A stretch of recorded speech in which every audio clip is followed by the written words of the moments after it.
진격의 촛불 삼총사 오늘 또 이렇게 여러분과 만나 뵙습니다. 인사드리겠습니다. 안녕하세요. 네. 오늘 뭐 역시 지난주에 촛불 얘기부터 시작을 해보죠. 네, 보겠습니다. 지난주는 문화제로 이루어졌는데 역시 뭐 굉장히 사람들이 아주 열띤 반응을 보였고요. 이거 정말 놀라워요. 어마어마하게 큰 건데 저게. 네, 저거를 여기 그 가슴에 허리에 이렇게 딱 대는 게 있더라고요. 그걸 가지고 저렇게 해서 그 정말 쉽지 않은데 저 깃발을 이렇게 휘날리면 주변의 사람들이 저걸 보고 그 깃발의 기세 이런 거를 느낍니다. 참고로 내가 저걸 딱 보는 순간 뭐가 기억났냐면 2016년 겨울에 청와대 앞길이 개방됐잖아요. 이때 그 우리가 아는 최보결 선생이라고 네, 그렇죠. 커뮤니티 무용하시는 분이 그 청운동 동해 앞 주민센터 앞에서 한 몇십 명을 모아놓고서 원을 그리고 춤을 추고 있었어요. 그러다 나를 발견했어. 그래서 막 들어오세요 그러더니 저만한 깃발을 주는 거예요. 그래서 저만한 깃발을 진짜 들고서 얼마나 무거운지 몰라. 그걸 갖고서 돌리는 데 있잖아. 온 힘을 써야 돼요. 그렇게 해서 인생 사진이 한 장 나온 적이 있어. 근데 저분이 딱 저런 거야. 최연재의 직원이네. 그러네. 실제로. 그래서 저 기분, 저 위세, 저 기운 이걸 다 알거든요. 그리고 저 노고. 네, 저는 오고 얼마나 힘든지 몰라. 여기에다 다 등장하면 안 되거든. 흔들흔들해서. 저분에게 박수 한번 보내주세요. 예, 우리 봅시다. 자, 이렇게 사람들이 시민들이 모여서 정말 아주 좋은 시간을 가지고 그래서 특히 문화제는 문화예술의 힘이 얼마나 놀라운가 하는 것을 듬뿍 느끼게 해주는 그런 현장입니다. 보면은 그래서 조혜원 선생님이 남긴 시로 노래를 부르는 우리 돌아가신 노래죠. 그렇죠. 네, 맞습니다. 네, 그래서 전문 가수들 그리고 일반 시민들 구성된 합창단이 마지막 순서를 저렇게 해서 함께 합창을 했는데 그 기세가 정말 뜨거웠습니다. 네. 그리고 우리 영상 하나 보겠습니다. 늘 촛불 같은 사람들로 소개가 되는데 이분 잠깐 영상으로 보내주시기 바랍니다.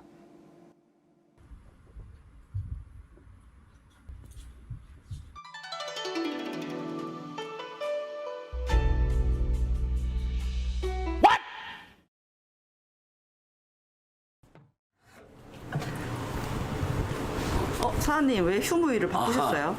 그 윤석열 대진 집회에 나가려고 하겠네. 할 수 없네요.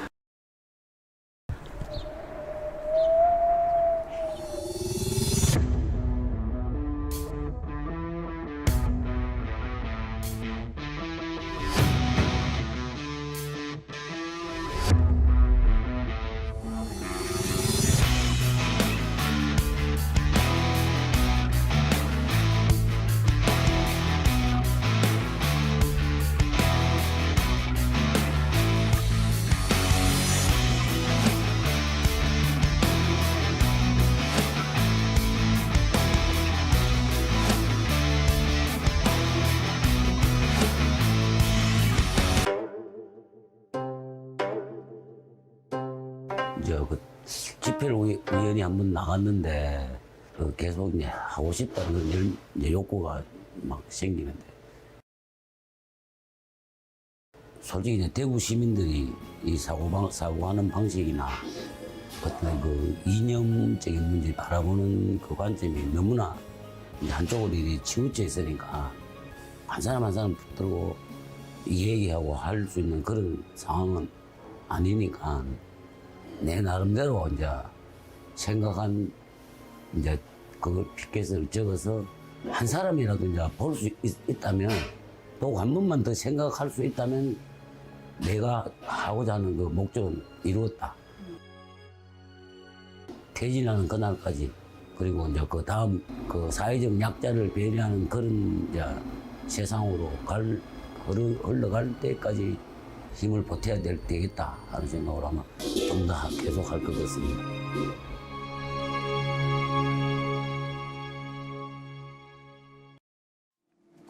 진짜 박수를 절로 치게 되네. 놀라운 진짜 훌륭한 분이시네요. 네, 글쎄 말이에요. 그리고 저 보면은 대구에서 음. 활동하시고 그다음에 퇴진할 때까지 정도가 아니라 사회적 약자를 그러니까 대리한 위하는 그런 세상이 올 비전을 때까지. 가지고 있어. 그러니까 보면은 우리 촛불행동이 사실은 시민들이 윤석열 퇴진운동을 하는 단체인가라고만 생각하기 쉬운데 그거는 뭐 출발점이고 정작 해야 될 일은 바로 지금 얘기했던 것처럼 사회적 약자를 위한 세상을 만드는 일, 또 우리의 자주를 지키는 일, 평화를 지키는 일 이런 거죠. 근데 그런 목적을 정확하게 보시고 그러니까 거기에 헌신하시는 걸 보니까 정말 참 존경스럽고 놀랍죠.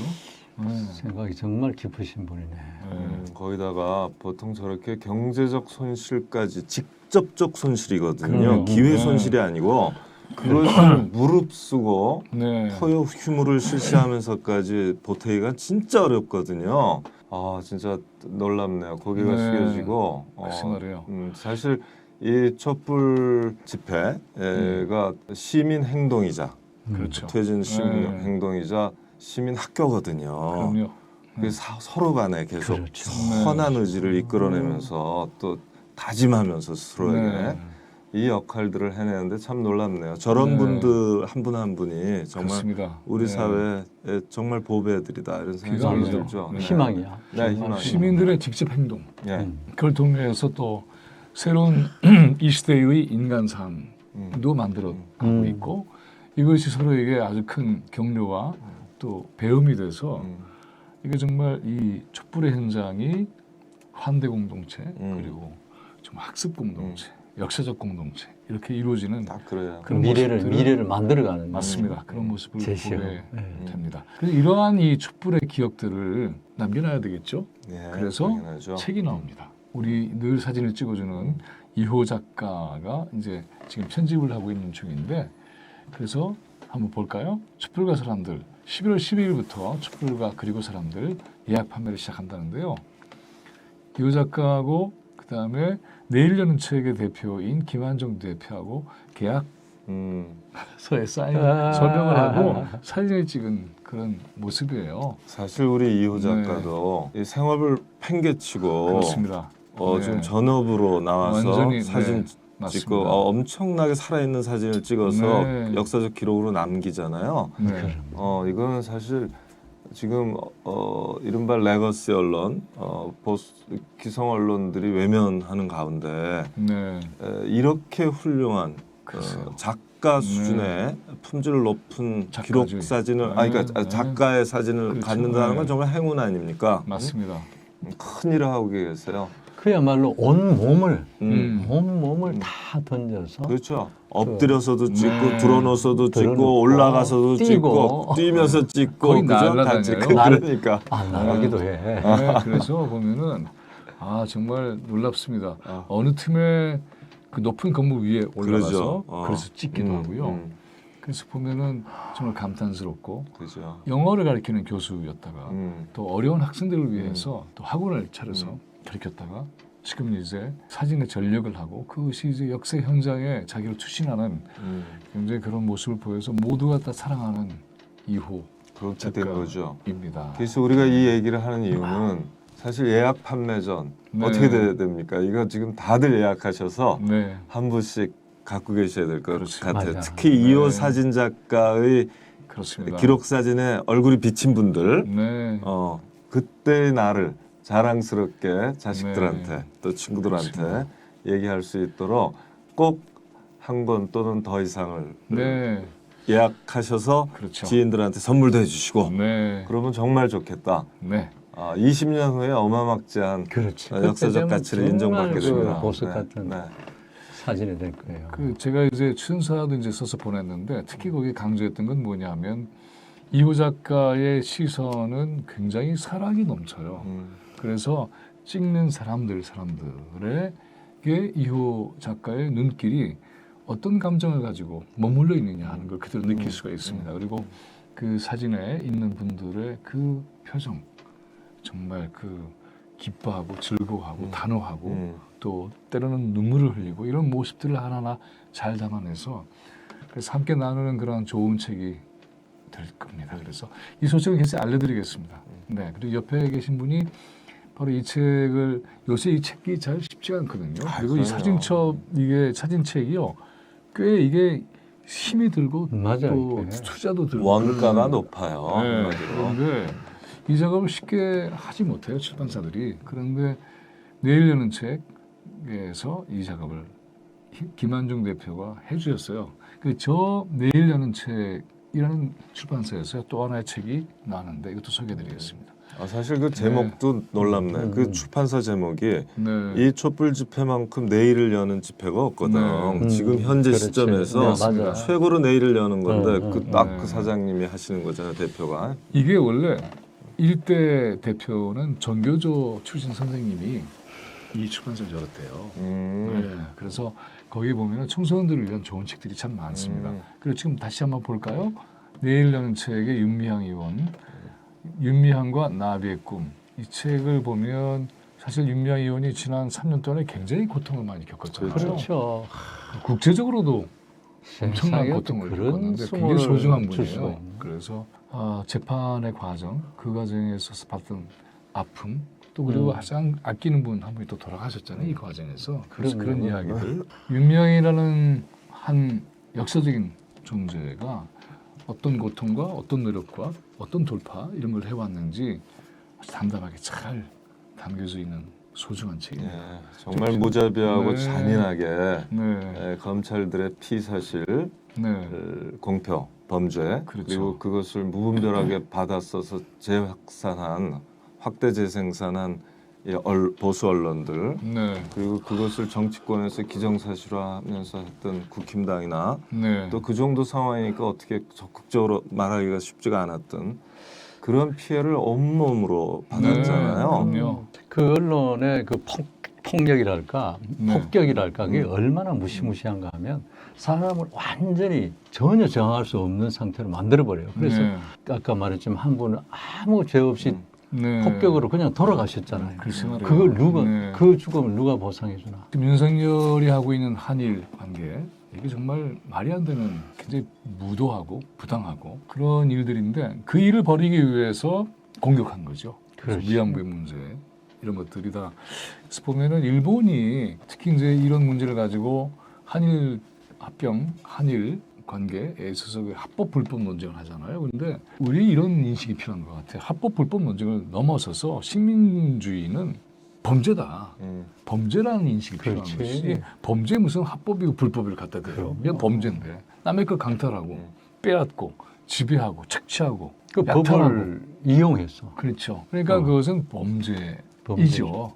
그 범죄를 저지르는 과정에서의 또 하나의 엄청난 그런 범죄를 저지르는 전쟁 범죄를 저지른 건데 그래서 겪었던 그러한 희생자가 된 분들을 지켜내고 그리고 누구도 듣지 않는 그 목소리를 낼 수 있도록 정말 청춘을 바친 굉장히 소중한 존재입니다. 저 표지를 보면 보시면 알겠지만 할머니들 그림이에요. 그렇죠. 소녀들.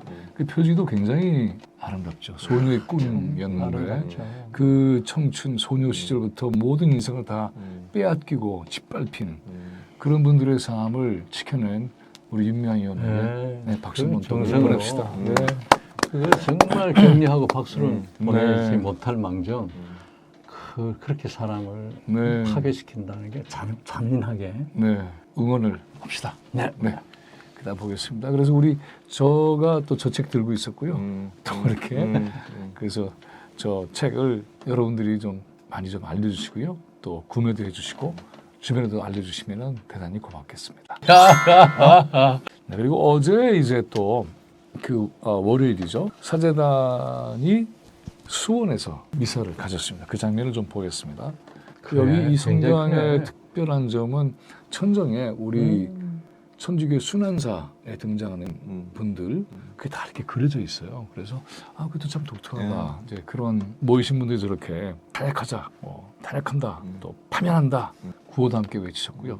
특히 이번에 이제 주목된 것은 연대 발언에서 12구 이태원 참사의 희생자인 최유진 양의 아버지 최정주 선생님께서 나오셔서 얘기를 해주셨어요. 그래서 그 대목이 보면 유태인 유가족 좀 시민 언론 민들레에 나온 그런 기사인데 셀프 추모자 대통령으로 수용할 수 없다. 저분이 굉장히 중요한 이분인데요. 굉장히 중요한 발언을 하셨어요. 그 뭐냐면 이제 12.2 이태원 참사를 어떻게 이제 해결할 것인가 하는 문제에서 국힘과 윤석열이 이거를 목소리를 내면 정쟁이니 뭐냐고 해서 굉장히 모멸적으로 대했고 굉장히 패륜적인 행위를 했잖아요. 그런데 처음 이런 일을 겪으니까 저분들이 특별법도 만들어야 되고 또 이게 여야의 정쟁의 대상처럼 되는 것이 굉장히 좀 힘드니까 정치나 이런 문제에서 거리를 두고 어떻게든지 이 문제를 해결하려고 이렇게 애를 써왔는데 하다 보니까 그런 생각이 너무 갇혀버린 게 아닌가. 이 문제는 정치의 문제다라는 것을 이제 지나서 깨달으신 거예요. 그게 네. 세월호 부모님들이 하신 얘기 정확하게 그렇죠. 그랬습니다. 맞습니다. 세월호 부모님들이 처음에는 몰랐는데 얼마 지나면서부터 본인들한테 너무나 분명한 게 있었다. 네. 그거는 이 문제를 바꾸려면 정치를 바꿔야 되는 것이고 바로 정치가 그겁니다. 문제고 무엇보다도 우리 아이들이 네. 학교에서 정치적인 사안들을 충분히 교육받는 기회를 가져야 맞습니다. 되겠다. 네. 그래야지 우리 같은 사람도 덜 생기고 네. 이런 일도 안 생기겠다는 말씀을 이 세월호 맞습니다. 참사의 교훈으로 말씀하시더라고요. 나 굉장히 감동받았었는데 네, 맞습니다. 이번에 이태원 참사 유가족들께서 똑같은 결론에 맞습니다. 깨달음에 도달하신 거죠. 사실은 진상규명을 하려고 해도 그 진상규명의 과정에서 결정권을 가지고 있는 자들이 그대로 책임도 지지 않고 그 권력을 그대로 쥐고 있으면 진상규명은 거의 불가능해지는 거죠. 그래서 이들을 쳐내지 않으면 그래서 그런 정치적 변화가 있지 않으면 진상규명도 안 되는 것이고 또 특별법 통과도 사실은 쉽지 않다. 그런 점들을 하나하나 분명히 알아가시는 것 같아요. 그래서 지금 방금 얘기하신 것처럼 교육에서의 정치라는 게 얼마나 중요한가. 그건 따로 그렇게 깊이 또 논의를 해야 될 사안이지만 한두 마디만 좀 또 보태주셨으면 좋겠어요. 이게 교육이 이른바 이 정치적 중립이라는 그런 것에 가두어서 정치적 판단의 능력 자체를 아예 막아버리고 그래서 말하자면은 정치라고 하는 것은 무슨 자기의 권리 이런 것들을 실현시킬 수 있는 굉장히 중요한 장인데 그 자체를 아예 하지 못하게 막아버리는 그래서 시민으로서의 역량 자체를 좌초시키는 그런 과정이 교육이 되고 있기 때문에 그 점에서 굉장히 많이 노력해 오시잖아요. 예, 네. 우리가 다 같이 해왔었죠. 네. 그래서 교육이라는 건 중요한 걸 가르쳐야 되잖아요. 네. 그러면 세상에서 가장 중요한 것은 사실은 세상을 바꿀 힘으로서의 그렇죠. 정치, 네. 또 모든 시민들이 갖고 있는 기본권을 실현시킬 힘으로서의 또는 기본권을 증진시킬 힘으로서의 정치가 아니겠어요? 그렇죠. 그리고 정치에서만 사람은 평등한 대접을 받아요. 1인 1표라는 형식으로. 그래서 정치 혐오는 민주주의 혐오입니다. 그리고 정치 무관심은 민주 정치에 대한 또 본인 모든 사람이 아주 근원적으로 평등하다는 인식에 대한 무관심이자 무지이자 거부예요, 사실은. 그렇죠. 네. 그래서 아이들한테 이 제대로 된 정치 교육을 시키는 건 대단히 중요한데요. 맞습니다. 이런 말 있잖아요. 사람은 민주주의자로 태어나는 건 아니다. 민주주의자는 길러져야 되고 만약에 우리가 증오를 배울 수 있고 혐오를 배울 수 있다면 사랑도 배울 수 있다. 편견을 배울 수 있는 존재라면 우리가 보편이성도 배울 수 있다. 이렇게 얘기할 수 있잖아요. 그래서 학교에서 세뇌 교육이나 주입 교육이 아닌 정치 교육이 활성화돼야 돼요. 그럼요. 네. 이제 정치적 중립성의 얘기들은 전부 다 이제 세뇌 교육이나 일방적인 주입 교육, 정치적 교사의 정치적 견해를 아이들에게 세뇌시키고 주입하는 그렇죠. 이 위험 네. 때문인데 그래서 이걸 극복할 교육 원칙이 다 있거든요. 그럼요. 그러니까 핑계예요. 네. 그래서 수업 시간에 보이텔스바 맞습니다. 원칙이라든가 이런 게 다 네. 있고 언제 그걸 좀 집중적으로 얘기를. 그렇죠. 교사들이 하죠. 그런 훈련을 네. 다 받는 존재이기 때문에 걱정할 게 없고 지금 여러 가지 처벌 규정도 네. 있고 이미 있어서 다 핑계예요. 네. 그렇게 해서 수업 시간에는 주입 교육을 안 받게 하고 안 받을 장치를 갖추고 그 대신 이제 교사들이 선거나 정당이나 의회 세계에 좀 더 노출도를 높이기 위해서 이 시민으로서의 정치적 자유를 학교 바깥에서 수업 시간 바깥에서 교육 활동 바깥에서는 100% 갖는 그 쌍방향으로 가야 된다고 생각합니다. 맞습니다. 제가 하나만 보태고 싶은데요. 네. 우리 정치적 중립이라는 것은 원래부터 있던 게 아니고 원래는 독재 정권에서 그 편향된 교육을 강요하기 때문에 그 독재 정권이 원하는 교육 생각대로 하지 않을 수 있는 자유를 네. 위해서 중립이라는 말을 썼거든요. 보호막이었던 거죠. 보호막이었는데 네. 그것은 교사들이 정치적 중립적인 뭐 행동을 해야 되겠지만 그게 아니라 정권 자체가 그래 해야 된다는 거예요. 정권이 그 자기 정권의 이데올로기에 맞춰서 억압적으로 그렇게 교육하게 네. 만들면 안 된다는 얘기로 우리가 좀 강조를 했으면 네. 좋겠어요. 정말 네. 정확한 지적이시고요. 그래서 군은 정치적 중립성을 준수해야 되는데 음흠. 이 교육의 정치적 중립성은 보장된다고 돼 있어요. 그렇죠. 그러니까 네. 그럼 누가 정치적 중립성을 침해하냐? 첫 번째는 정권이었거든요. 그렇죠, 우리나라에서. 그렇죠. 네. 아니 얼마 전까지만 하더라도 한국사를 국정교과서 하겠다고 난리가 났었잖아요. 그러니까 이런 것들이야말로 못하게 막겠다. 그렇죠. 그게 그리고 교사들을 거죠. 정권에 납할 수가 네. 되는 것을 못하게 막겠다는 게 우선 첫 번째였어요. 그게 너무 네. 중요한 지적이죠. 그래서 결국은 이게 이제 교육과 정치라는 게 제대로 만나야만 한 인간이 생각할 수 있는 주체가 되는 것이고 또 그다음에 그 사회가 고통받고 갈등을 겪는 문제에 대한 윤리적 판단을 정확하게 내릴 수가 그렇죠. 있는 것이고 또 하나는 그 문제를 풀 때에 이게 설득해야 되는 문제인지 또는 타협해야 되는 문제인지 싸워야 되는 문제인지 이걸 정확하게 가려내서 싸워야 되는 문제인데 물러서면 안 되는 거잖아요. 그리고 설득하는 문제인데 화만 내면 안 되는 것이고 그래서 이런 것들을 잘 가려내서 해결을 지향할 수 있는 그런 능력들이 사회적으로 커지는 거죠. 정말 멋져. 팔레스타인 얘기는 안 할 수가 없습니다. 팔레스타인 계속 지금 엄청난 고통을 받고 있어요. 이게 가자 지구에 대한 이스라엘의 공격은 이번만이 아니고요. 사실은 저게 네, 2000년부터 도대체. 시작해서 여러 차례 있었던 거죠. 하마스에 대한 그 문제를 제기를 하는데 비례의 문제도 있는 거죠. 하마스의 그 민간인 희생과 관련한 이 문제는 사실 책임져야 되는 문제입니다. 하지만 또 역사적으로 쭉 과정을 보면은 이건 뭐 그건 비교할 수 없는 엄청난 희생. 그 당장에 지금 보면은 이제 10,000명이 넘었어요 희생자들이. 이런 현실을 그대로 두고 볼 수가 없어서 유럽에서 특히 이제 팔레스타인과 연계하는 시위들이 계속 일어나고 있는데 이번에 드디어 미국 워싱턴 DC에서 대규모의 팔레스타인 연대 시위와 그 다음에 이스라엘은 더 이상 팔레스타인 가자지구를 공격하지 마라. 공격을 중지하라. 우리 이제 흔히 휴전으로 번역되어 있지만 시스파이는 이쪽에서 니네들 더 이상 공격하지 마라. 이런 요구죠. 그리고 서울에서도 팔레스타인 연대 긴급 행동이 꾸준히 지금 운동을 전개하고 있어서 저런 힘들이 하나하나 모여서 결국은 이와 같은 이스라엘의 야만적인 행동은 국제적으로 고립돼야 되는 대상이죠. 규탄과 함께 고립되지 않으면 안 되는 거죠. 그래서 이 문제를 제기하는 많은 분들이 이따 소개를 해드렸습니다. 일란 파페라든가 노암 촘스키라 이런 사람들은 이스라엘 현재 국제적으로 페리아 스테이트, 불가촉 국가로 만들어야 된다. 불가촉 천민의 개념이 아니고 그래서 이 단교까지 포함한 단절을 시키지 않고는 이 행위를 중단시킬 수 없다. 이렇게 아주 강력한 요구를 하고 있습니다. 자, 그리고 핵까지 쓰겠다는 얘기를 해서 정말 이건 말이 안 되는 거죠.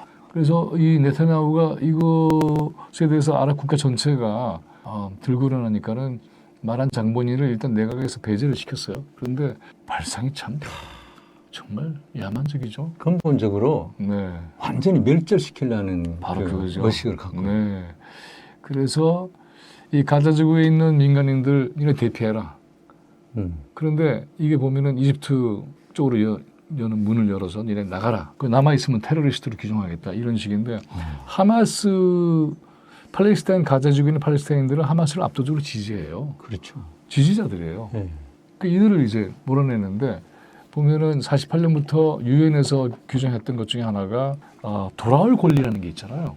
그걸 반드시 그 보장해줘야 되는 돌아올 권리를 보장해주지 않습니다. 일단 추방하고 나가버리면 그렇지. 다시 못 들어오게 만들어버려요. 저렇게 해서 몰아내는데 어디로 가란 말이야? 이렇게 지금 얘기하는 그런 장면입니다. 얘기 하나씩 해주십시오. 이거는 우리 네. 김민웅 교수가 저한테 사진 하나 보냈는데 네. 저 모녀가 저렇게 껴안고 울고 있는 그 밑에는 아주 폭격이 잿더미가 된 네. 그 모든 게 파괴된 도시가 있었어요. 그게 근데 온몸이 됐죠. 나는 그걸로도 성에 차지지 않았어. 그 폭격된 그것이 우리가 느껴질 때 머리로는 느껴지만 가슴, 심장으로 네. 느끼기는 좀 부족해서 제가 저렇게 폭격된 건물 하나만 볼 때는 폭격이지만 거기 사람이 죽지 않습니까? 피가 엄청나게 네. 많은 피가 엄청난 유혈을 흐르죠. 유혈의 그래서 사태죠. 그것을 그린 것 맞습니다. 제가 지금 최근에 저 영상들을 팔레스타인 관련된 영상을 계속 보고 있는데요. 그 아버지 어머니들이 자식을 찾는 절규가 정말 끔찍해요. 저 파괴된 곳에 아이들이 갇혀 있단 말이죠. 그걸 찾느라고 그리고 그냥 미쳐버려. 발굴한 지신 가운데 자기의 자녀가 있을 때에 그걸 보고 통분하는. 그래서 저는 요즘 저것 때문에 정말 잠자기가 굉장히 어려워요. 너무나 고통스러워서. 그래서 찾지 못한 부모는 어떻게 했어요? 글쎄 말이에요. 그거라도 촛불행동에서도 더 팔레스타인과 연대의 시간을 갖게 됩니다. 과거에 홀로코스트라고 하는 게 독일 나치스가 유태인들을 수용소에 가둔 다음에 가스실로 보내서 집단적으로 학살해서 죽여버린 네, 사건인데 지금 바로 이스라엘이 바로 저것을 하고 있는 게 아닌가. 네. 저런 그림이죠. 그렇죠. 어떻게 자기들이 그렇게 당했는데 또 저렇게 할까? 정말 끔찍해요. 하나 이제 좀 얘기를 하자면 이 시오니즘이라고 하는 것이 유럽에 있던 유태인들이 유럽에서 살기 어렵다는 판단을 내리고 그다음에 원래 팔레스타인에만 꼭 하려고 했던 건 아니에요. 남미 또는 그러거든요. 아프리카의 우간다 뭐 이런 여러 군데를 찾았어요. 그리고 그 미국이 또 이제 안 받아주니까 유럽도 안 받아주고 이게 보면은 특히 이제 시오니즘 주창자는 테오도르 헤르츠르라고 헝가리 사람이잖아요. 근데 동유럽 유태인들과 서유럽 유태인들이 좀 달라요. 근데 동유럽 유태인들이 러시아에서 포그롬이라고 해서 대학살을 겪었고 그래서 폴란드라든가 러시아의 유태인들이 가장 많은 고통을 겪었죠. 근데 이 세도르 헤르츠라는 사람이 헝가리 부다페스트 출신인데 집에 부유한 사람이에요. 근데 언론인으로 성장을 해서 파리에 갔다가 겪었던 일 중에 하나가 바로 드레피스 사건 아닙니까? 그 드레피스 사건을 보면서 유태인들이 유럽에서 동화하면서 산다는 건 거의 불가능하구나 이렇게 판단을 내려서 새로운 어떤 이 자리를 찾는 이런 과정인데 애초에 초기에 시오니즘이라고 하는 것은 그렇게 시작을 했는데 이게 이제 식민주의하게 연결돼가지고 지금은 굉장히 폭력적인 양상이 돼버린 이 과정이 참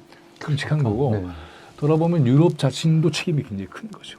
이런 것들 이 얘기를 하면서 하나씩 좀 풀어나가겠습니다. 그 바이든이 그만하라는데 계속 얘기를 안 듣고 그래서 이제 어떻게 할 건가가 지금 상황이 지금 벌어지는 거죠. 네타냐후가 근데 미국도 미국이지만은 국내에서는 지금 잘 보도가 안 되고 있습니다만은 이스라엘 내에서도 반 네타냐후 시위가 크게 벌어지고 있어요. 그래서 이거 중재해라. 지금 네타냐후가 자기 자리를 보존하기 위해서 가자 지구에 대한 공격을 시작을 했는데 그게 지금은 도리어 역반응이 일어나서 이스라엘 내에도 반 네타냐후 그래서 이제 실격할 가능성이 높다라는 얘기까지 나오고 있는 판인데 미국은 다시 또 4,200억 정도의 무기 공급을 또 한다는 거예요 어저께. 그래서 참 저게 말이 되는가 싶은. 미국이 두 가지를 다 하는 것 같아요. 무기 공급도 하면서 글쎄 좀 말이에요. 그만하지 하는 거. 굉장한 위선이죠. 끔찍합니다. 적골이 됐죠. 찾았습니다. 네. 찾습니다. 찾았습니다. 거기다 탁 찾았습니다. 참 저게 참 또 절묘하네 우리 진짜.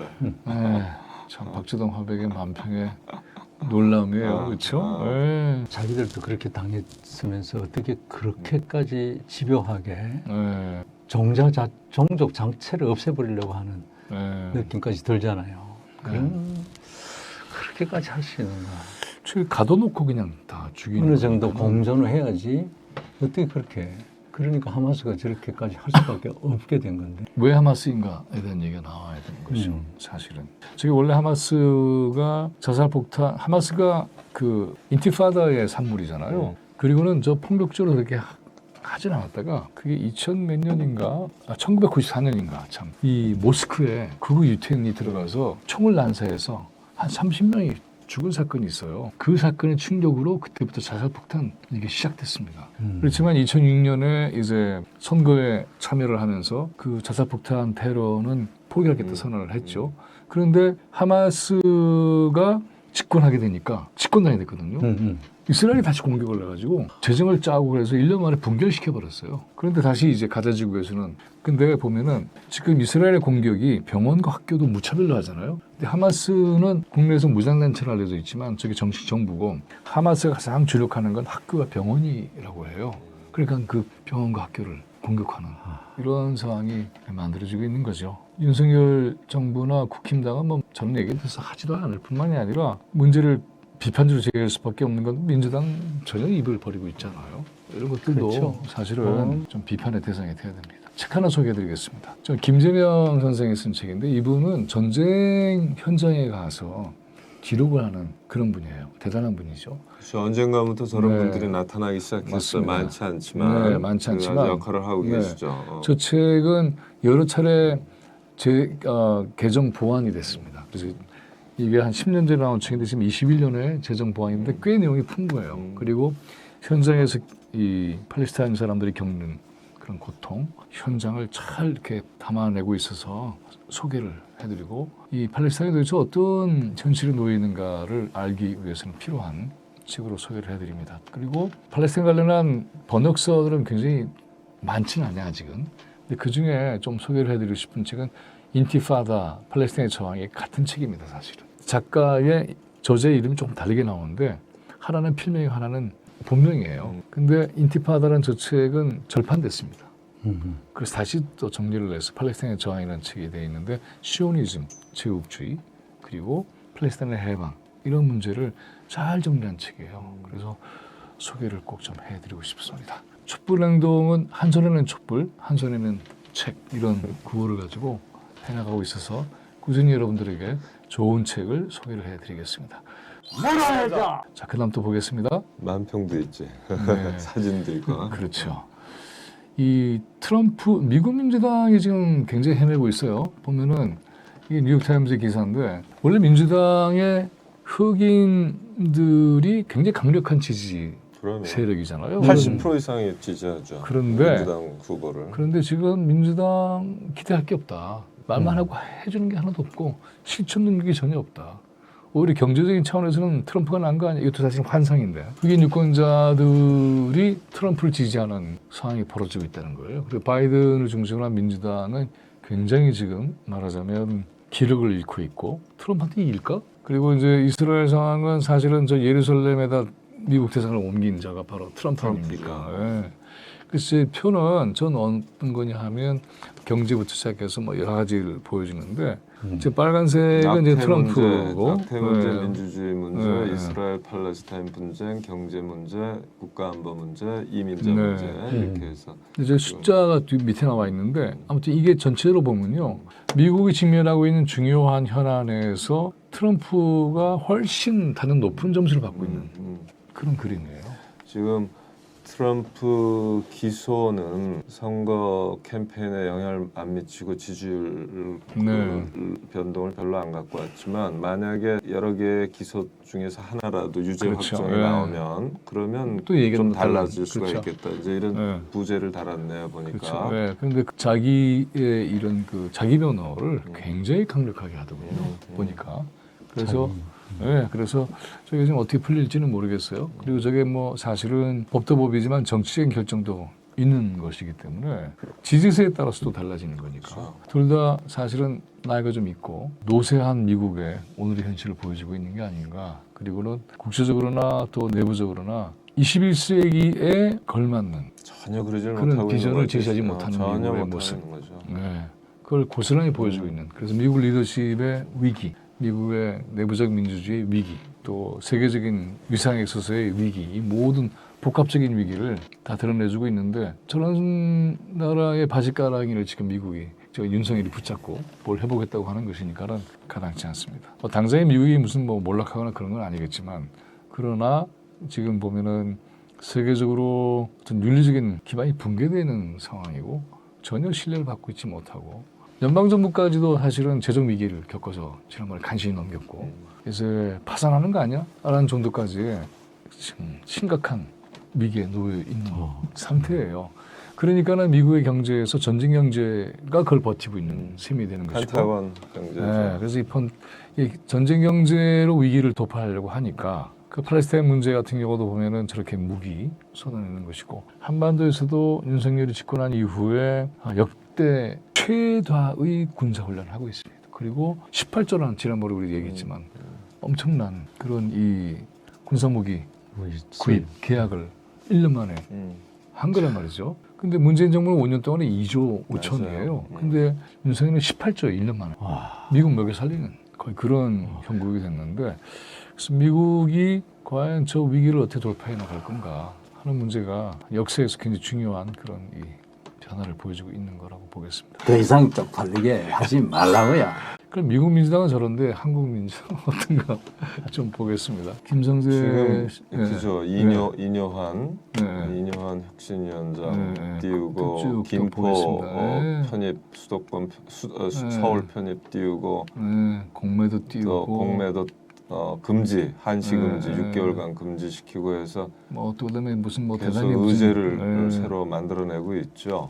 그리고 뭐 이준석 뭐 친당 나오고 뭐 등등 이런 여러 가지 얘기들 하고 있는데 지금 보면은 저런 게 다 국힘당은 뭐 말할 것도 없이 무슨 뭐 대단한 어떤 국가적 비전을 가지고 하는 게 아니라 표를 어떻게 잡아볼까 하고 얄팍한 소리 쓰는 거 아닙니까? 그리고 이준석 같은 경우도 보면은 무슨 뭐 영어 써서 인종차별 어쩌고저쩌고 하는데 사실은 그 인종차별의 문제가 아니라 말도 안 되는 그런 걸 한 거죠, 이준석은. 근데 보면은 저런 모든 것들이 저게 지금 국가의 어떤 이 미래 비전, 전망과 관련한 투쟁인가 그건 전혀 아니잖아요. 이게 표가 될까 하고 막 던지는 감당도 안 되는 일들을 지금 벌이고 있는데 문제는 거기는 뭐 그 동네가 워낙에 그런 동네니까 그렇다 치고 근데 이걸 민주당은 그럼 과연 여기에 대해서 제대로 된 그런 이 의제 싸움을 제대로 하고 있나? 못하고 있는 것 같아요. 김포도 저 딱 나오니까는 제대로 입을 열지 못하더라고요. 혹시 뭐 김포 있는 쪽에 표가 또 날아갈까 봐 이런 걱정하고 있는 건지. 그러겠죠. 네. 김포뿐만 아니라 뭐 위성도시가 다 접경 그러니까요. 위성도시가 다 되는데 그래서 뭐 메가시티 거기 확 빨려 들어갔어. 이게 보면은 매번 무슨 뉴타운인가 뭔가 그것도 한번 그 비슷한 거예요. 아니 뉴타운은 그나마 뭘 건설이라도 하지만 아니. 이거는 저 도시 경계선을 바꿔갖고 아니 그 제가 드린 얘기는 뭐냐면 뉴타운처럼 딱 미끼를 던지는 그렇죠. 그런 그렇죠. 방식이라는 당연히. 거죠. 그렇죠. 이게 보면은 그래서 이게 국가의 균형 발전이라는 걸 완전히 배제해버리고 그리고는 향후에 한반도의 평화 통일을 위해서는 도시가 어떤 기능을 해야 될지 또 지금 메가만이 중요한 게 아니고 사실은 그 이 생활권 도시도 굉장히 중요한 거잖아요. 굉장히 15분 내의 생활권 도시라는 건 매우 중요한 개념으로 나와 있는 건데 저런 식으로 해서 막 하니까 그리고 또 프랑스 파리하고 같이 그 비교를 하는데 파리는 그 안에 우리나라 같은 무슨 구가 독립적인 그런 그 행정을 한 것을 한꺼번에 합쳤다는 거거든요. 그 면적이 넓어진 게 아니란 말이야. 그걸 마치 또 거대하게 부풀린 것처럼 가짜 뉴스를 또 살포하고 그랬다는데. 뭐 이제 보면은 또 어젠가는 한동훈이 탄핵하려면 해봐. 뭐 자기 탄핵하면은 윤석열도 똑같이 그 얘기했어요. 나중에 또 한번 윤석열 탄핵 얘기를 하겠지만은 국민들이 이를 모를 걸 뭐 이런 식으로 하는데 민주당이 이런 현실에 대해서 저는 두 가지 심각한 문제가 있다고 보는데요. 전철력이 너무 없다. 그다음 동시에 국민들이 호응할 수 있는 그래 이런 정치 개혁 의제가 있네. 이런 개혁 패키지를 가지고 우리의 당면한 문제를 풀겠구나라는 기대를 가질 수 있도록 그렇게 해야 되는데 개혁 의제가 전혀 안 나와요. 이게 지금 국힘 쪽에서 나오는 총선 대비 이른바 표심 잡기 전략, 그 마구잡이 던지는 쟤들은 표를 얻기 위해서는 뭐 땅바닥에 엎드려서 절을 몇 번씩 하고 어부바 놀이하고 뭐 그런 걸 살려주세요까지 살려주세요 별의별 치사한 짓을 다 했잖아요. 근데 이제 그런 건 안 통하니까 이번엔 정책처럼 보이는 것들을 들고 나오는 건데 저게 집행부를 갖고 있기 때문에 바로바로 실행이 가능하고 예고가 가능하잖아. 그래서 굉장히 많은 카드를 가질 수 있어요. 근데 저 사람들은 지금 어쨌건 민생 정책이 아니라 욕망을 부추기는 정책을 한 거 아닙니까? 서울로 편입시키고 너 계급을 주식시장, 주식시장 또 활성화시키겠다. 이거를 지금 내세우는데 앞으로도 줄줄이 나올 수 있어요, 사실은. 그리고 그러면 이제 민주당 쪽에서는 여간 두 가지가 다 있어야 되잖아요. 대응 비전, 대안의 아젠다라든가 또는 전략, 전투력 이것도 갖고 있어야 되는데 이제 민생은 민생으로 엎어치기를 하고 또 엎어치기로는 안 돼요. 그러면 이미 프레임이 저쪽에 가 있거든. 그렇기 때문에 언제나 의제 선점을 해서 붙이는 거죠 계속해서. 그렇죠. 그러지 말고 이제 민생 의제도 선점을 해야 되고 그리고 정치개혁 의제 같은 건 본인들이 책임이 있으니까 정말 종합 패키지를 내놓고 국민도 설득하고 국민들한테 기득권 내려놓는 모습. 그러니까 거대 양당의 기득권 내려놓겠다. 네. 국회의원 기득권 내려놓겠다. 당장의 세비 문제. 근데 이번에 그런 그- 식으로 딱 보여줘야 돼요. 기득권 그렇죠. 내려주는 모습을 여러 가지가 그렇죠. 있어요. 네. 또 영호남 지역 패권 같은 거 그것도 무지무지한 기득권이 그런 돼버렸는데 이런 것도 지역 정당 설립 가능하게 해서 내려놓겠다. 경쟁 체제로 돌입하겠다. 쉽지 않은 거예요. 그러나 기득권을 포기하는 이유는 그래야 민심을 얻을 수 있을 뿐만 아니라 그래야 사회가 그럼요. 제대로 도는 거란 말이에요. 기득권이 맞습니다. 예. 패권이 되고 특권이 되면 안 되잖아요. 그래서 이걸 정치개혁서부터 기득권 내려놓고 해야 정치 불신도 좀 해소되고 사람들이 희망도 생기고 또 여러 민생 정책으로 네. 파급 효과들이 일어나기 때문에 민생 복지 쪽으로 그래서 그쪽이 굉장히 중요할 것 같아요. 네. 그래서 보면 세비 지금 얘기했지만부터 시작을 해서 기득권을 내려놓고 그다음에 사실은 이 문제를 제대로 해결하기 위해서는 의원 수도 늘어나야 되죠. 근데 의원 축소하겠다 그러니까는 사실은 그래서 이런 국민들의 부담은 줄여주고 그리고 기능은 확대하고 그리고 지역구는 도리어 사실은 잘 정리를 하고 비례는 확충해야 되죠. 그럼요. 네. 그래서 이것이 직접 민주주의의 공간을 확대해주고 비례성도 높이고 밀도 있는 정치 체제를 만들어야 하는데 그런 건 전혀 관심 없이 그냥 있는 대로 따먹겠다.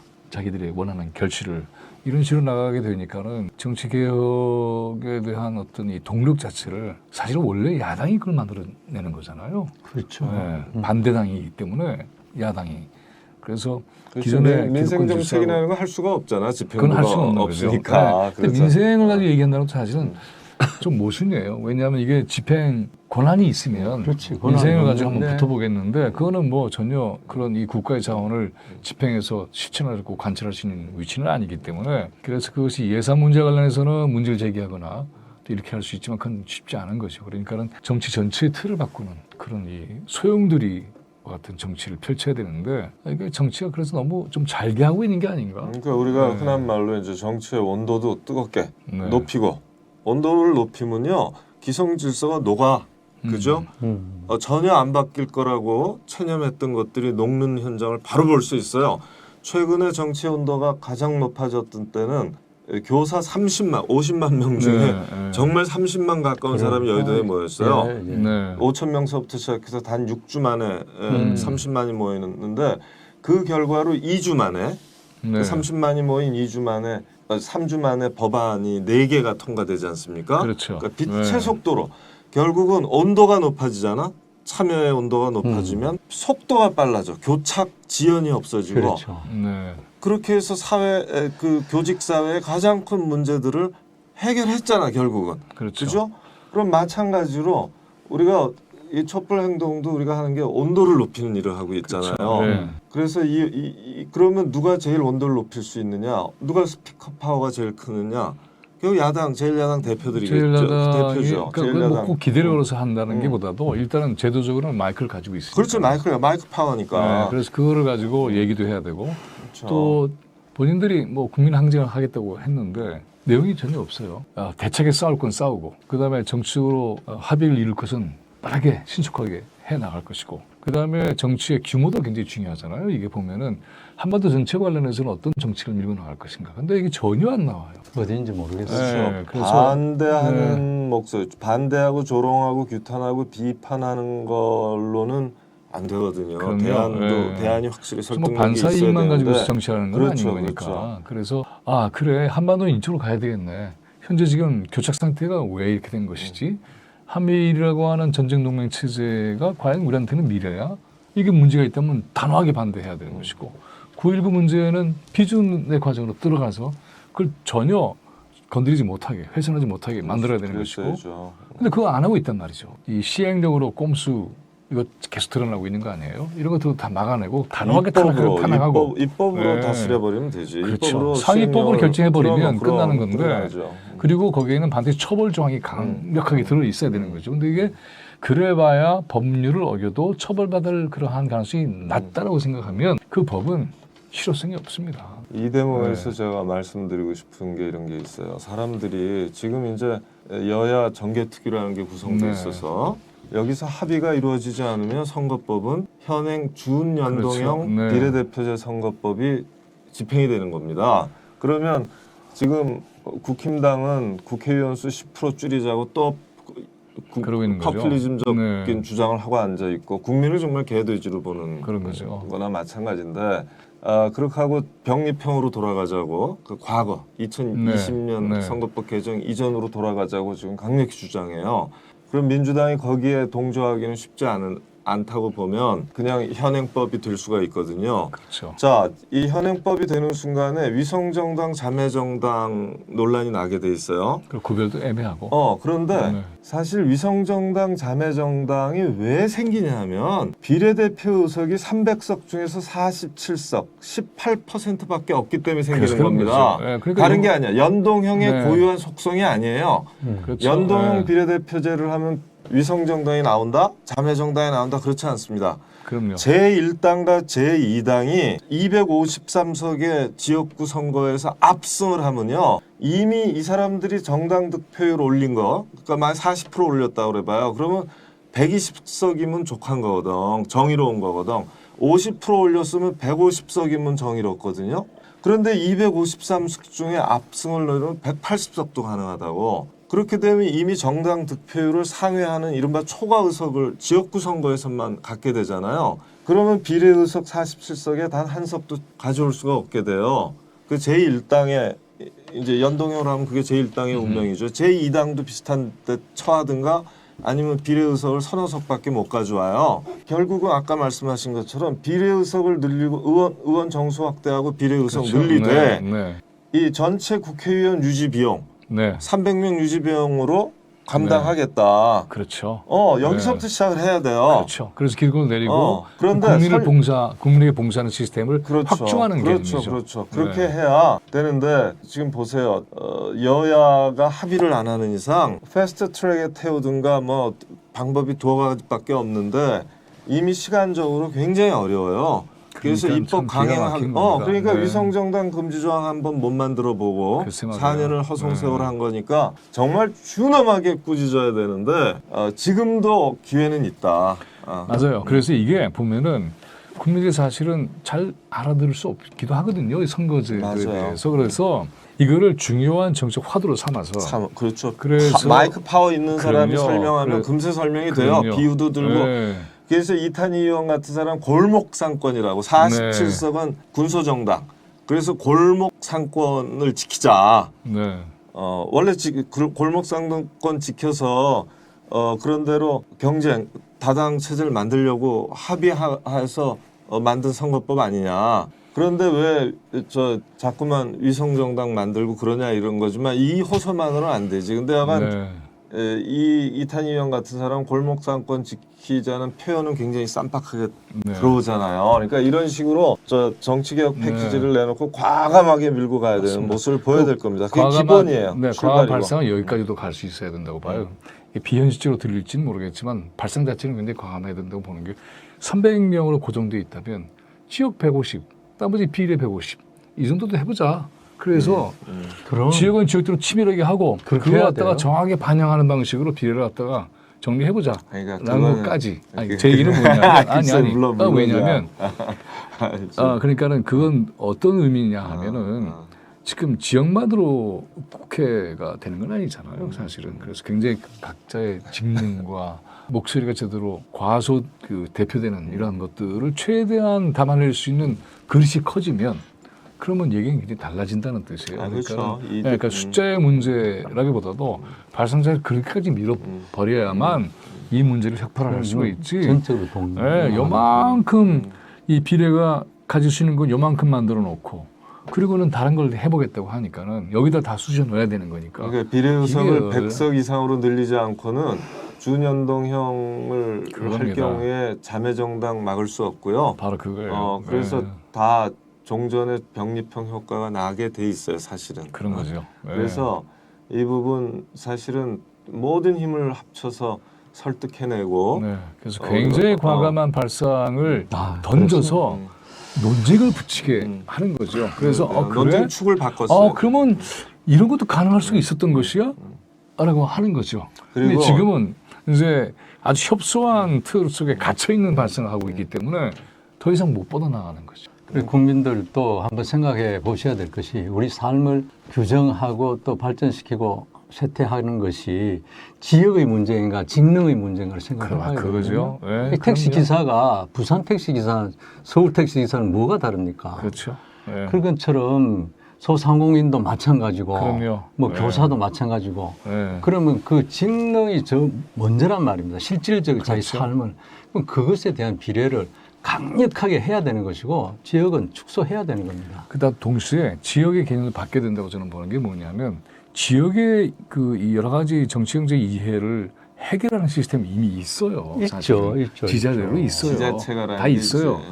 그 지역은 어떤 개념이냐면 그 지역에서 굵직한 국정을 해결하기 위해서 우리가 이 사람을 국정에 참여시키는 대표로 보낸다. 이런 개념으로 바뀌어야지 되는 것이지. 물론이죠. 지금처럼 네. 국회의원이 네. 제2의 지방의원 노릇하고 그러니까요. 예산 네. 따오면 플래카드 걸고 돈 따오는 그거밖에 그거 할게 해갖고는 없어요. 안 되는 거죠. 이게 그건 내셔널 정말- 어셈블리잖아요. 그렇죠. 원래 이게 영어로 얘기를 하면. 격이 달라야 되는 네, 것이죠. 그러니까는 국민적 차원에서 국가적 차원에서의 국정을 감당하는 그러한 대표로서 우리 지역에서는 이 사람을 국정에 참여시키겠다. 물론이죠. 이렇게 해야 되는데 이게 구청장인지 도지사인지 그러니까 이게 이제 시의원인지. 소선거구제하고 관련이 네. 되잖아요. 소선거구제 선거를 통해서 국회의원을 뽑는 순간 지금처럼 네. 지역 대표 성격을 많이 가질 수밖에 없는 숙명이 있어서 우리가 지금 자꾸만 그런 거죠. 직능 쪽은 늘리고 지역 쪽은 좀 비중을 줄이자는 얘기지. 지금 네, 당장 비중도 숫자를 줄이고 줄이는 게 보다는 개념도- 비중 자체를 줄여야 돼. 개념도 개념도 줄이는 그러면 이제 역할이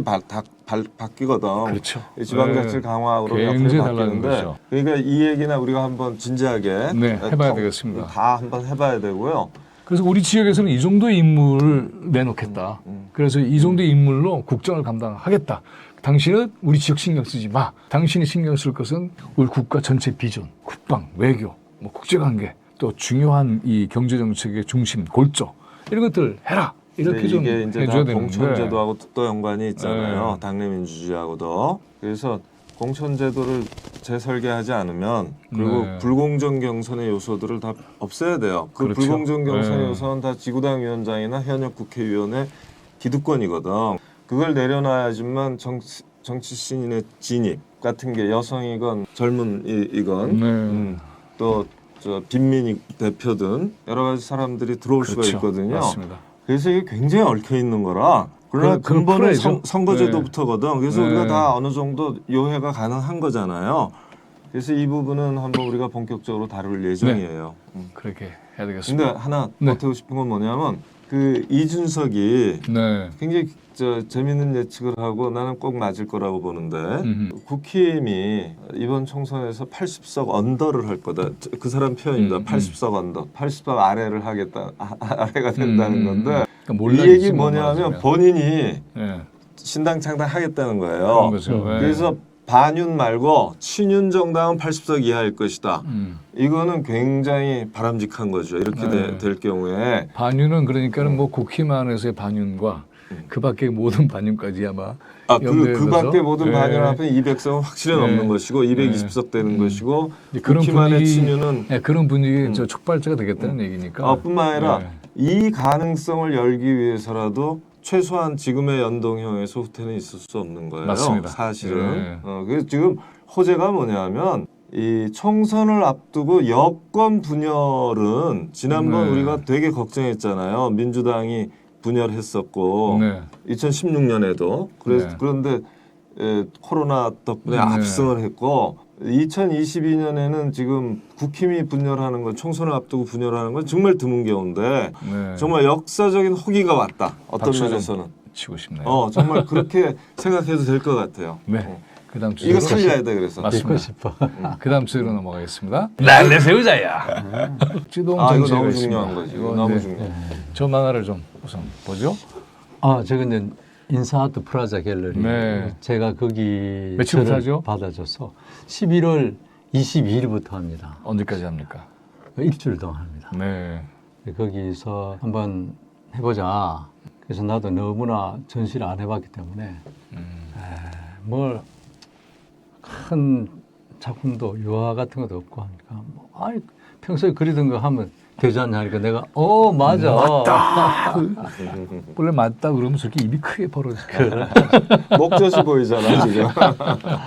글쎄 말이야. 그래서 이제 전시 제목도 이것저것이에요. 음. 박재동 이것저것. 이제 평소에 뭐 촛불에서 그린 것도 있고 평소에 그냥 저 생활 저 스케치나 카툰도 있고 또 시사 만화 그린 것도 있고 이런 것들 또 어릴 때 그렸던 어릴 때 그린 그 훌륭한 화가들이 많지만 어린 시절에 그림을 많이 모아놓은 사람들 많지 않더라고. 그런 점에서 내가 좀 많이 모아놓은 상태이기 때문에 저 사진에 저 설명 좀 부탁합니다. 저걸 우리 늘 도와주는 네. 후배들이 기획팀. 기획팀이 네. 저걸 이제 고르는 거죠. 왼쪽에는 박찬호 저도 작가죠. 있고 박찬호 작가. 앞에는 지금 오른쪽에는 뭐 박영렬 씨, 박인옥 씨 맞아요. 이게 사진이 안 나오죠. 두 분. 자기 일처럼 막 해주는 거예요. 얼마나 고마운지 이제 모르겠어요. 찾아내는 보물들이 이제 이렇게 있습니다. 그렇죠. 네. 별게 다 있죠. 기대를 하겠습니다. 진교 촛불 삼총사에서 이 전시회 계속 좀 얘기를. 아이 그러네요. 나눠보도록 그래야겠죠. 하겠습니다. 이거 네. 정말 일정표에 좀 네. 적어놔주세요. 11월 22일부터 29일까지 네. 박재동의 네. 이것저것, 이것저것. 특별 전시회가 인사동 아트센터 하라. 네. 인사아트 프라자. 인사아트 프라자 인사아트 굉장히 큰 프라자. 건물이에요. 네. 예. 굉장히 크죠. 예, 그 정중앙에 인사아트 있는. 프라자. 그래서 찾기도 너무 쉬우신데 거기 꼭 한번 오셔서 우리 네. 보통 사람의 친구 우리 박재동 화백에게 힘을 불러 네. 넣어주시고 함께 해주시면 너무 그렇죠. 고맙겠습니다.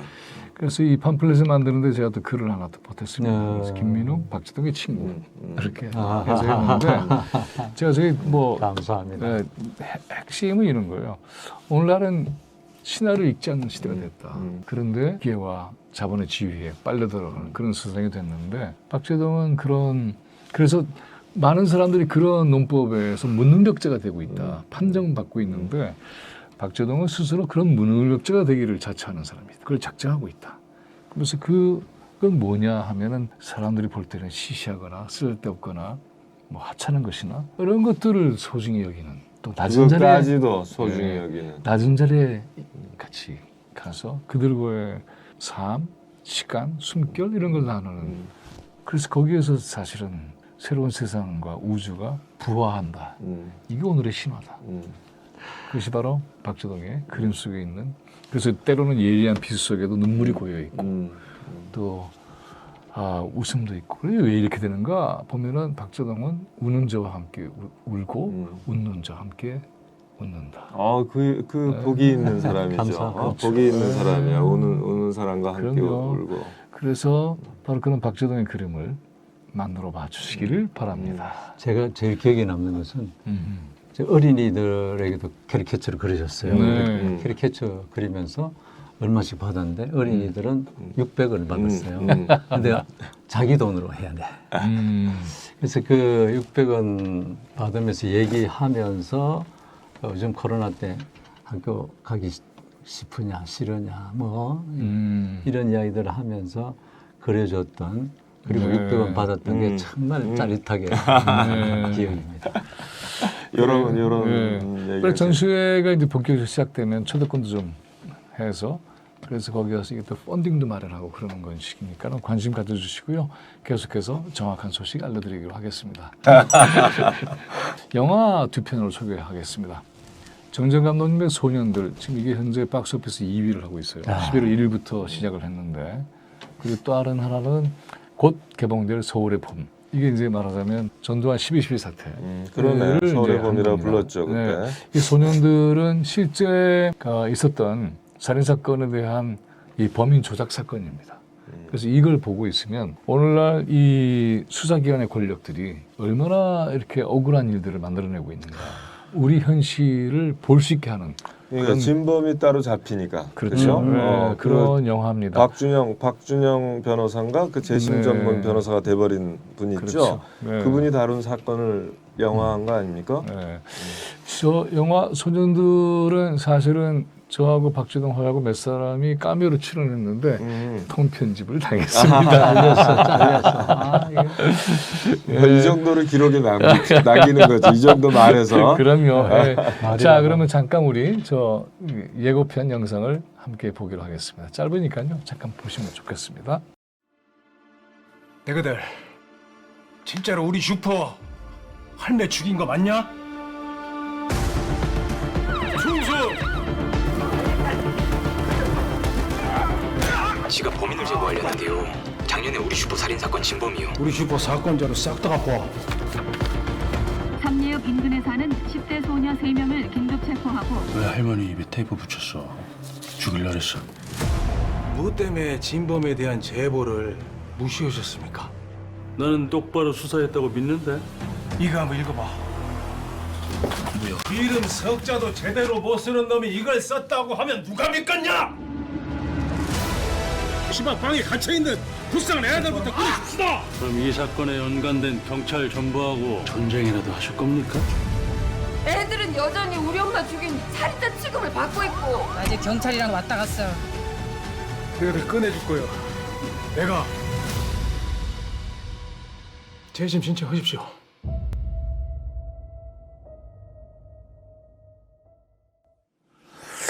저 영화에서 보면은 자기의 권력을 만들기 위해서 억울한 사람을 저렇게 만들고 있어요. 조작한 거죠. 그 오늘날의 한국의 정치 검찰이 해왔던 그런 것들을 그대로 고발을 하고 있습니다. 그 저기에 주인공 배우로 나오는 설경구 배우도 중요하지만 그 아이들로 나오는 아이들도 되게 중요한 그 정작 주인공이죠. 그 나중에 좀 씻지 않은 분들이 너무나 이 영화 감사하다고 정재영 감독님한테 그랬겠네. 그렇게 했고 배우 설경구가 놀라운 게 제가 한 10년 정도, 10여 년 정도의 차이를 두는 사건을 보여주는데 나이가 들었잖아요. 나이가 든 모습을 보여주기 위해서 몸을 빼요. 그래서 늙은 모습으로 야위고 그거 참 대단해요. 역도산 할 때는 또 몸을 키웠잖아요. 네. 그 다음 거 보겠습니다. 우리 아까 봤던 서울의 봄. 연기자 황정민이 전두환으로 나오는 거예요. 전두광 이렇게 영화에서 이렇게 되어 있어요. 근데 이거 11월 아마 이제 조만간에 개봉을 할 텐데 저 기대되네. 만만치 않을 겁니다. 구테타 문제잖아요.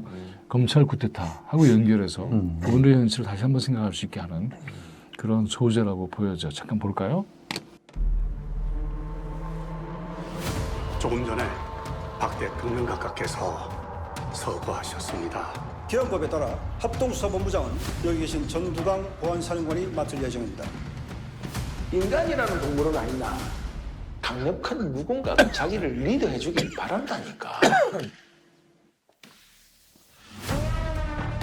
아저씨가 무슨 왕이야 왕. 전두광 이놈 자식 이대로 두면 안 됩니다. 극하면 쿠데타야. 그 이왕이면 혁명이라는 멋진 단어를 쓰십시오. 육군 참모총장으로서 군인 이태신에게 임무를 맡기겠습니다. 아이고 이 장군님. 뭐 이런 어려운 시국에 서로 같은 편 하면 대한민국 육군은 다 같은 편입니다. 그렇습니까?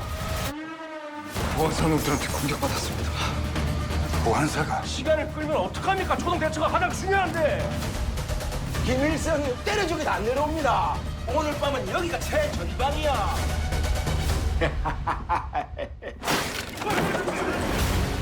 열차가 앞만 보고 달리는데 여기 뛰어내릴 사람 있습니까? 너희가 지금 서울로 진입하면 그 즉시 전쟁이야. 놈들 멈출 생각이 없는 것 같습니다. 그래 사살인마 사살! 오늘 밤 승부처는 누가 먼저 서울로 전투병력을 진입시키는가에 달려있다. 뭐 어떻게 하시려고? 전두광이 잡으러 가야죠. 반란군은 들어라.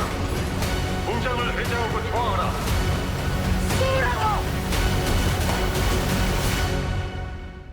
실패하면 반역, 성공하면 혁명 아닙니까? 그런데 성공하면 혁명이라고 했는데 저게 이제 결국 실패해버렸죠. 전두환 노태우다 깜빵에 가고 역사에서는 이제 그렇지. 검찰이 다시 한번 상기시켜드리지만 네. 95년배들이었더라 여름에 성공한 구테타는 처벌할 수 없다는 그랬죠. 논리를 네. 내세웠어요. 그래서 저희가 그때도 분기탱천해갖고 그렇죠. 네. 그 법학자 이제 성명서 써서 법학자 서명 몇백 명 받아내고 그러면서 5.18 그러니까 전두환 노태우 처벌을 위한 특별법, 공소시효라든가 여러 가지 특별법 제정 운동에 뛰어들었죠. 글쎄 말이에요. 그때 그러셨구나. 네. 결국은 그래서 실패했죠. 네, 결국 불의한 지금, 쿠데타는 역사적으로 실패하게 돼 있고, 당연하죠. 네, 검찰 쿠데타도 결국 끝은 그렇습니다. 네, 사필 규정으로 예. 끝날 겁니다. 정말 냈죠. 윤석열이 뭐 탄핵 얘기도 나오는데 할 때만 해봐 뭐 이런 식으로 얘기했죠. 근데 자기가 무슨 뭐 대단히 민생을 위한 예산 배치를 했는데 그걸 가지고 탄핵하는 것처럼 저렇게 거짓말한 거죠. 그렇죠. 네, 그래서 그래 이제는 윤석열 입에서 탄핵 얘기가 나오는 걸 보니까 끝은 맞네 이런 생각을 하게 됩니다. 그래서 이런 이 박중훈 대령이라든가 이런 다 탄핵 사유죠. 그렇죠. 그래서 우리 고노혁 공동대표가 촛불행동이 앞으로 이걸 어떻게 풀 건가 하는 것에 대한 이야기를 지난 우리 촛불 행동 집회에서 발표를 했습니다. 잠깐만 보겠습니다. 윤석열에게는 탄핵에 대한 선택권이 없습니다. 탄핵은 우리 국민들이 선택하고 결정합니다. 윤석열은 그 처분을 받을 의무밖에 없습니다. 그렇죠? 멋지게 얘기했어요. 처분을 기다릴 그런 것밖에 없다. 예. 결국은 그렇게 된다라는 얘기죠. 예, 그래서 촛불행동은 그래서 이제 범국민 윤석열 탄핵운동본부를 꾸리고 사대단도 함께 응원해 주셨고요. 이 탄핵과 관련한 토론회도 갖게 될 거고요. 그리고 여야 국회의원 모두에게 국정농단의 여러 가지 사유들이 있잖아요. 탄핵에 해당하는 사유들. 아까 박중훈 중령 수사개입 문제도 그렇고 양평 종점 바꾼 사건도 그렇고 뭐 할 게 많아요. 근데 이게 주제가 아니고 사실 확정된 것들이기 때문에 탄핵 사유에 해당하느냐 안 하느냐 묻을 것이고 그다음에 탄핵의 의지는 있는가 이런 거를 확인하는 그래서 이 내용을 국민들에게 공개하고 발표하는 그런 과정을 하나씩 가지게 될 겁니다. 그 천주교 정의구현 전국사재단의 손영홍 신부님이 매번 집회할 때마다 지금 우리 얘기했던 것처럼 주문을 외워달라고 했는데 통한 거야. 이게 대단해요. 저 노무현 대통령 때 탄핵 사유를 생각해봐요. 네, 글쎄 말이에요. 선거를 앞두고 우리 당이 이겼으면 좋겠다. 한마디 가지고 한걸 가지고 탄핵을 당했어. 탄핵 거기에 비하면 탄핵 소출당했잖아요. 소출당한 거죠. 네. 그거에 비하면 좀 어마어마한 윤석열이 한 짓은 뭐 헤아릴 수가 없는 거죠. 사실은. 글쎄 말이에요. 네. 백배천백. 그리고 그 윤석열 입으로 탄핵 하시라고 한다는 것은 탄핵을 현실로 받아들인 거야. 잘 됐습니다. 겁먹기 시작한 거죠. 아이고 웃기지 마라 이러다가. 그리고 이유를 싹 꼰 거죠. 비튼 거죠. 그래서 국민들의 혼란을 조장하는 것처럼. 그래서 나는 탄핵을 각오하고라도 민생을 챙기겠다. 서민 가장 어려운 서민을 챙기겠다. 이런 저렇게 식으로 궁지에 몰린 상황 속에서도 거짓말하는 거죠. 그렇죠. 정말 절묘한 거짓말을 해요. 더 하는 거죠. 참. 그래서 거기다가 한동훈이까지 뭐 탄핵을 입에 올렸다고요. 지금 그래서 둘이 그래서 민주당은 쌍방 이거 행동을 보이고 있잖아. 둘이 같은 습관성 행동을. 탄핵 뭐 이거야 이런 식으로 조롱을 하는데 근데 그 프레임이 걸린 거예요. 어떻게 그렇죠. 보면 자기들 입에서 나오는 말이거든. 그렇지. 그러니까 프레임이 작동하기 시작한다는 그게 뜻이야. 뭐냐면 두려운 거죠, 사실은. 이제 이게 보면은 우리의 역사를 보면 끝이 보이잖아요. 피할 방법이 없는 거예요, 사실은. 그래서 이 얼마나 두렵겠어요? 그러니까. 결국은 좋은 정치는 권력자들이 국민을 두려워할 때 나온다고 봐요. 네. 아무튼 이준석이 미스터 린턴하고 네. 응대했을 때 네. 이른바 대사면인지 뭔지 그 사람들 그건 물 건너 간 거잖아요. 그렇게 해서 여권 분열이 사실상 가시화됐다 이렇게 보여요. 그래서 이 좋은 기회를 놓치지 않아야 될 책무가 가장 첫 번째 책무는 뭐 최다 의석을 갖고 있는 민주당에게 있겠죠. 민주당과 이재명 대표가 심기일전해서 아젠다 세팅하고 특히 기득권 내려놓는 거 실제로 보여주고 제대로 안 하면 저희들이 뭐 여기 이 방송에서 매를 들 겁니다. 현실이 될 거야. 현실이. 그래야 220석이 현실이 돼야 반윤 220석이. 저는 윤석열 이미지를 떠올려서 그리려고 하다 보니까 다리가 하나 부러졌어. 이미 전번 선거 때문에 그렇긴 한데 실질적으로는 다리가 하나 의족을 쓰고 있는 그래서 내 이미지에 확 떠올라서 이미 탄핵이 반쯤 들어간 거예요. 그리고 이제 알겠습니다. 자, 네, 오늘 방송 또 어떻게 보셨는지요? 저희들 이 징계의 촛불 삼총사 열심히 노력하고 있습니다. 예, 마무리 짓겠습니다. 우리 손연홍 그 세대단 신부님이 요청하신 것처럼 주문을 하겠습니다. 제가 윤석열을 그러면 파면한다. 오케이. 이렇게 하겠습니다. 주문을 내리는 거네요. 주문을 내리는 거죠. 오케이. 네, 그러니까 그 주문을 여러 하고 중의어가 있으니까. 또, 예, 그렇죠. 예, 맞습니다. 네, 윤석열을 파면한다.